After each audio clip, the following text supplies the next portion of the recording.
4. The disjunctive synthesis of recording. When Oedipus slips into the disjunctive syntheses of desiring recording, it imposes the ideal of a certain restrictive or exclusive use on them that becomes identical with the form of triangulation, being daddy, mummy, or child. This is the reign of the either-or in the differentiating function of the prohibition of incest. Here is where mummy begins, there daddy, and there you are. Stay in your place. Oedipus's misfortune is indeed that it no longer knows who begins where, nor who is who, and being parent or child is also accompanied by two other differentiations on the other sides of the triangle, being man or woman, being dead or alive.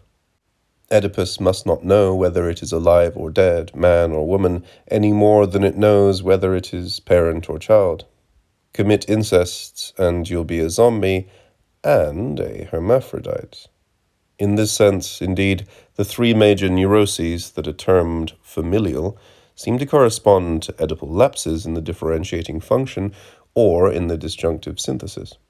The phobic person can no longer be sure whether he is a parent or child, the obsessed person whether he is dead or alive, the hysterical person whether he is man or woman.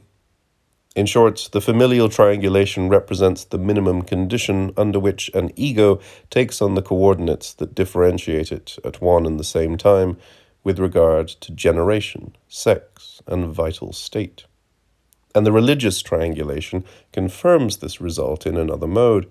Thus, in the Trinity, the obliteration of the feminine image in favor of a phallic symbol demonstrates how the triangle displaces itself toward its own cause and attempts to integrate it. This time it is a matter of the maximum conditions under which persons are differentiated. Hence the importance of the Kantian definition that posits God as the a priori principle of the disjunctive syllogism, so that all things derive from it by a restriction of a larger reality, omnitudo realitatis. Kant's humor makes God into the master of a syllogism. The action characteristic of Oedipal recording is the introduction of an exclusive, restrictive, and negative use of the disjunctive synthesis.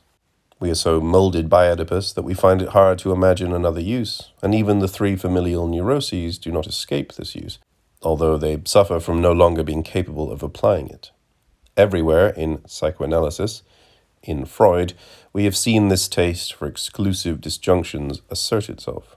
It becomes nevertheless apparent that schizophrenia teaches us a singular extra-Oedipal lesson and reveals to us an unknown force of the disjunctive synthesis, an immanent use that would no longer be exclusive or restrictive, but fully affirmative, non-restrictive, inclusive.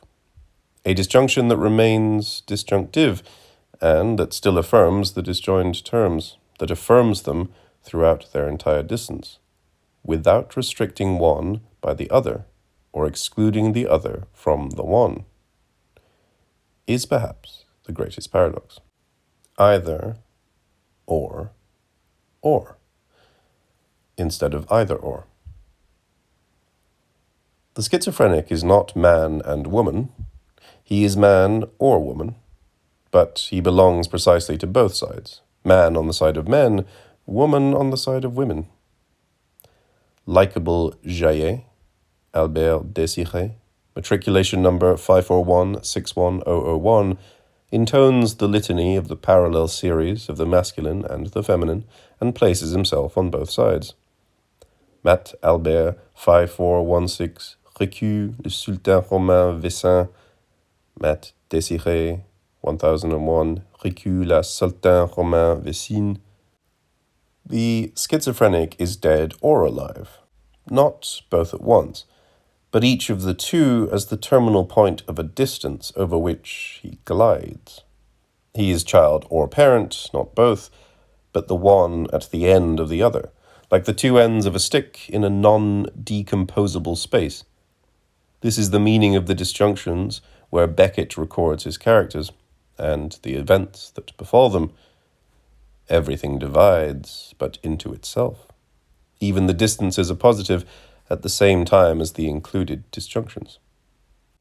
It would be a total misunderstanding of this order of thought if we concluded that the schizophrenic substituted vague syntheses of identification of contradictory elements for disjunctions, like the last of the Hegelian philosophers.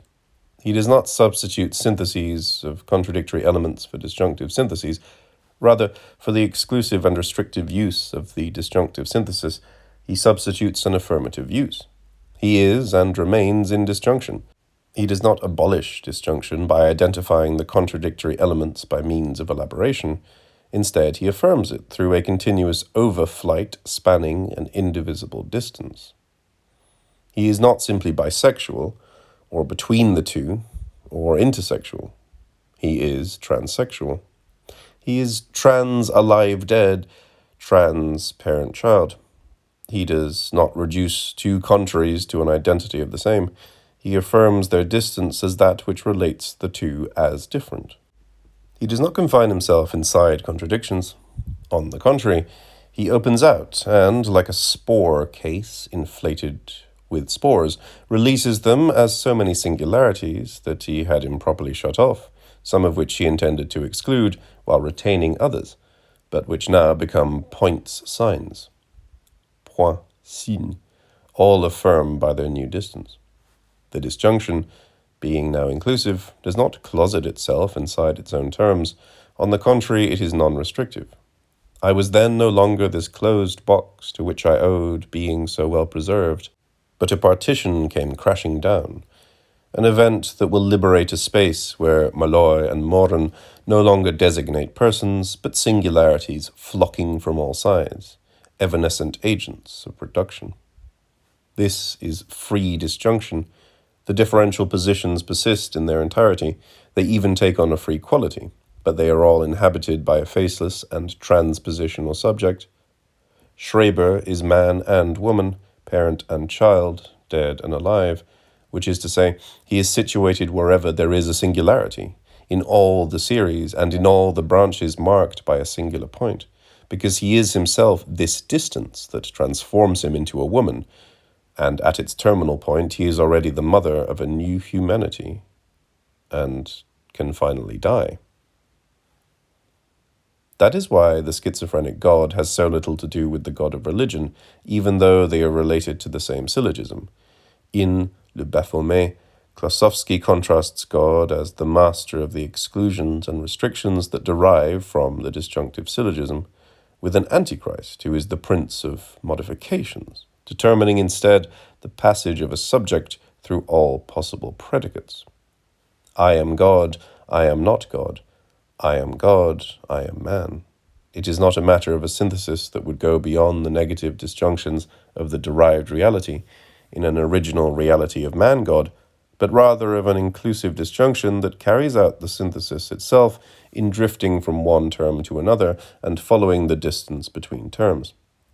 Nothing is primal. It is like the famous conclusion to Malloy. It is midnight. The rain is beating on the windows. It was not midnight. It was not raining. Nijinsky wrote, I am God, I was not God, I am a clown of God, I am Apis, I am an Egyptian, I am a Red Indian, I am a Negro, I am a Chinaman, I am a Japanese, I am a foreigner, a stranger, I am a seabird, I am a land bird, I am the tree of Tolstoy, I am the roots of Tolstoy. I am husband and wife in one. I love my wife. I love my husband. What counts is not parental designations, nor racial or divine designations, but merely the use made of them. No problem of meaning, but only of usage. Nothing original or derived, but a generalized drift. It would seem that the schizo liberates a raw genealogical material, non-restrictive, where he can situate himself, record himself, and take his bearings in all the branches at once, on all sides. He explodes the Oedipal genealogy. Through graduated relationships, he performs absolute overflights spanning indivisible distances. The genealogist madman lays out a disjunctive network on the body without organs. And God, who designates none other than the energy of recording, can be the greatest enemy in the paranoiac inscription, but also the greatest friend in the miraculating inscription. In any case, the question of a being superior to man and to nature does not arise here at all. Everything is on the body without organs, both what is inscribed and the energy that inscribes it. On the unengendered body, the non-decomposable distances are necessarily surveyed, while the disjoint terms are all affirmed. I am the letter and the pen and the paper. It was in this fashion that Nijinsky kept his diary. Yes, I was my father, and I was my son. The disjunctive synthesis of recording therefore leads us to the same result as the connective synthesis. It too is capable of two uses, the one immanent, the other transcendent. And here again, why does psychoanalysis reinforce the transcendent use that introduces exclusions and restrictions everywhere in the disjunctive network, and that makes the unconscious swing over into Oedipus? And why is Oedipalization precisely that?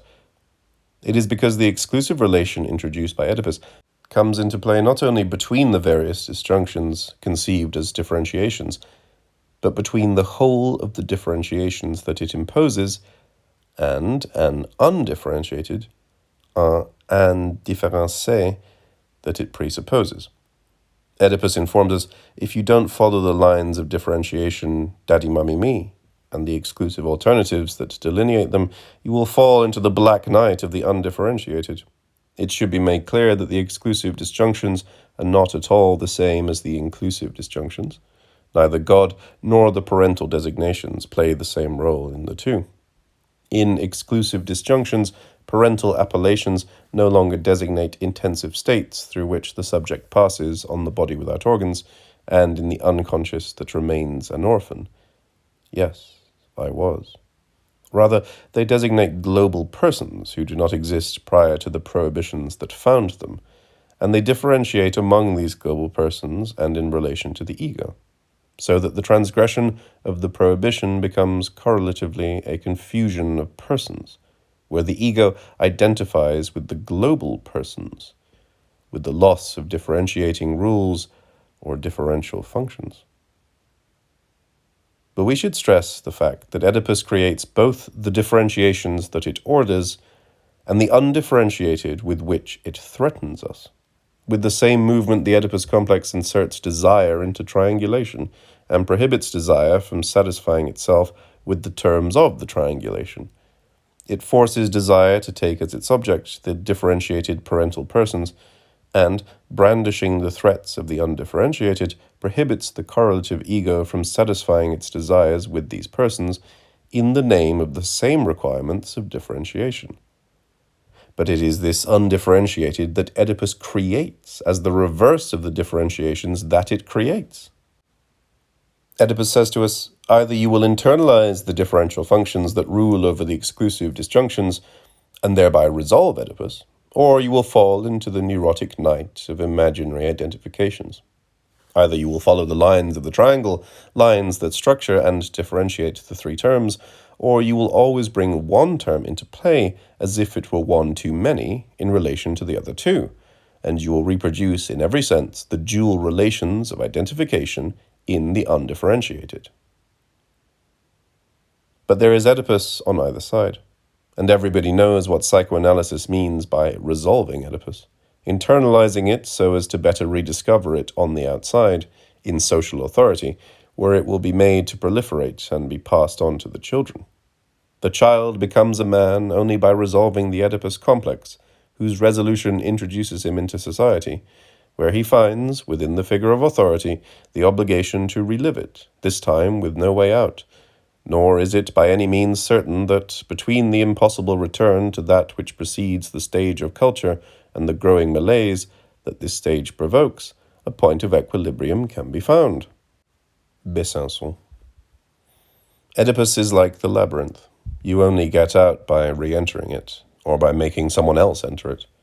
Oedipus, as either problem or solution, is the two ends of a ligature that cuts off all desiring production. The screws are tightened. Nothing relating to production can make its way through any longer, except for a far distant murmur. The unconscious has been crushed, triangulated, and confronted with a choice that is not its own. With all of the exits now blocked, there is no longer any possible use for the inclusive, non-restrictive disjunctions. Parents have been found for the orphan unconscious. Double bind is the term used by Gregory Bateson to describe the simultaneous transmission of two kinds of messages, one of which contradicts the other. As, for example, the father who says to his son, "Go ahead, criticize me," but strongly hints that all effective criticism, at least a certain type of criticism, will be very unwelcome. Bateson sees in this phenomenon a particularly schizophrenizing situation, which he interprets as a contrary from the viewpoint of Russell's theory of types. It seems to us that the double bind, the double impasse, is instead of common situation, Oedipalizing par excellence. And although it would require formalization, the other type of non-sense spoken of by Russell is brought to mind by the double bind situation. An alternative, an exclusive disjunction, is defined in terms of a principle which, however, constitutes its two terms or underlying wholes, and where the principle itself enters into the alternative, a completely different case from what happens when the disjunction is inclusive. Here we have the second paralogism of psychoanalysis. In short, the double bind is none other than the whole of Oedipus. It is in the sense that Oedipus should be presented as a series, or an oscillation between two poles, the neurotic identification and the internalization that is said to be normative. On either side is Oedipus, the double impasse.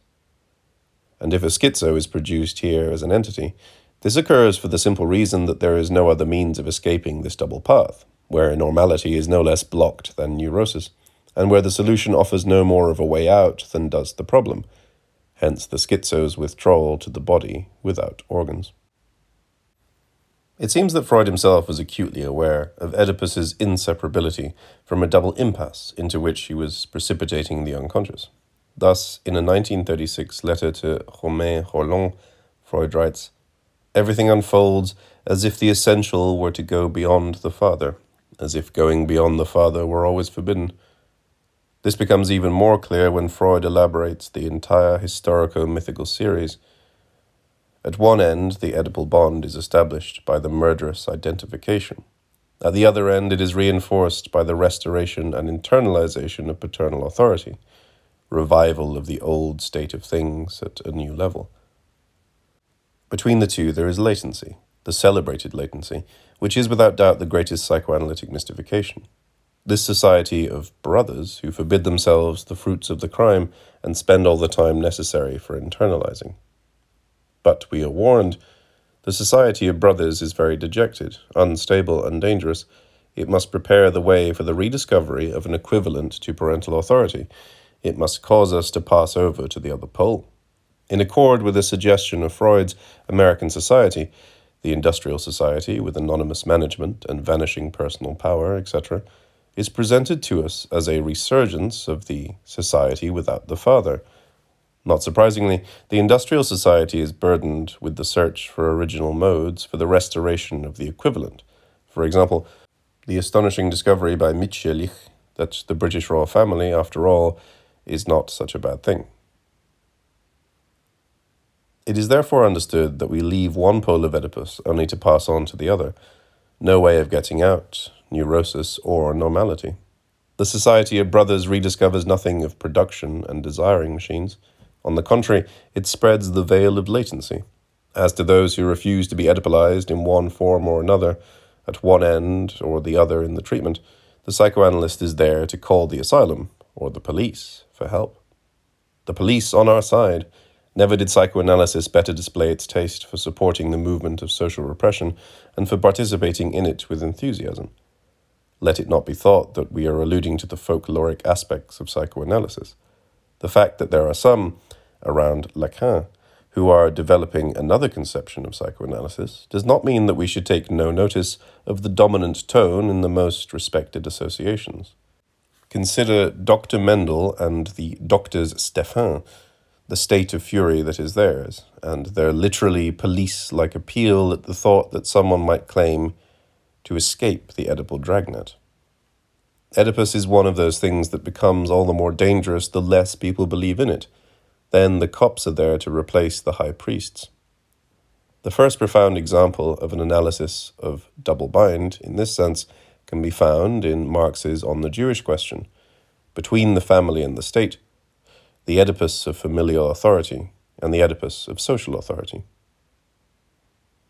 Oedipus is completely useless, except for tying off the unconscious on both sides. We shall see in what sense Oedipus is strictly undecidable, indécidable, as the mathematicians would put it.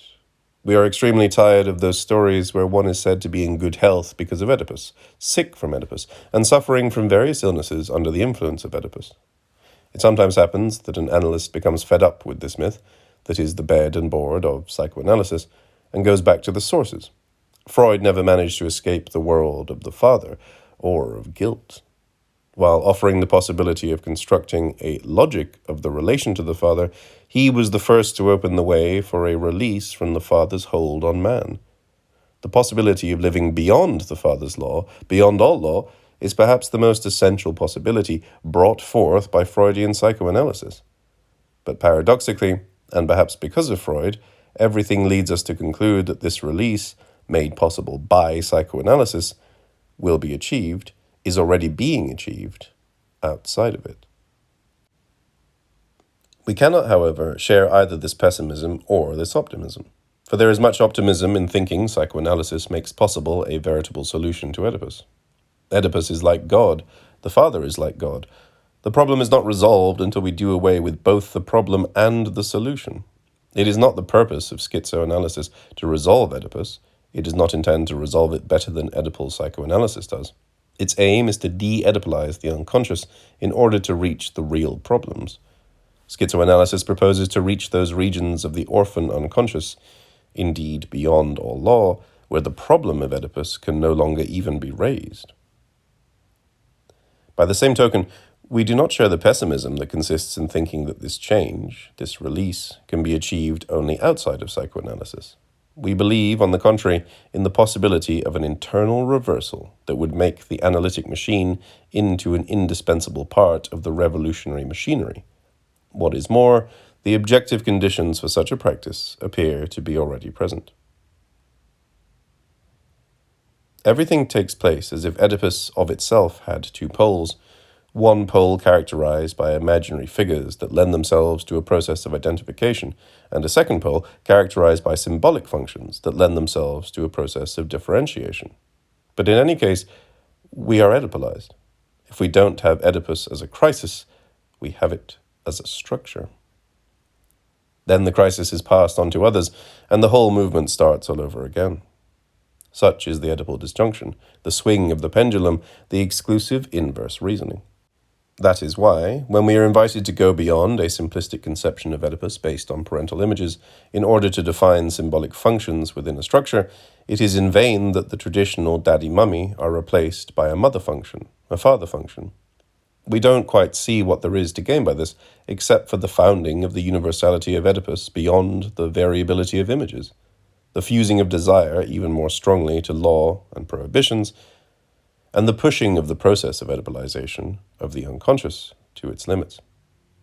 Here Oedipus encounters its two extremes, its minimum and its maximum, depending on whether it is regarded as tending toward an undifferentiated value of its variable images or toward the force of differentiation of its symbolic functions.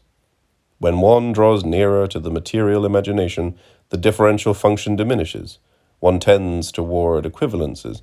When one draws nearer to the formative elements, the differential function increases. One tends towards distinctive valences.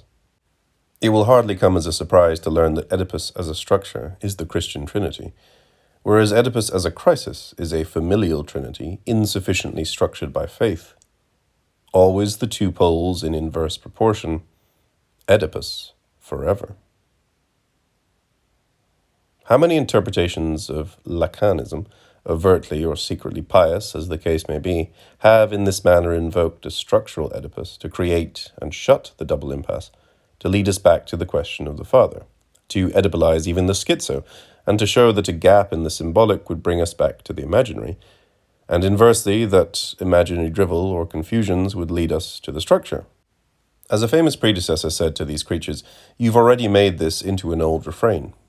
As for us, that is why we are unable to posit any difference in nature, any borderline, any limit at all between the imaginary and the symbolic, or between Oedipus as crisis and Oedipus as structure, or between the problem and its solution. It is solely a question of a correlative double impasse, a swing of a pendulum responsible for sweeping away the entire unconscious, and that continuously carries us from one pole to the other. A double pincer action that crushes the unconscious caught in its exclusive disjunction.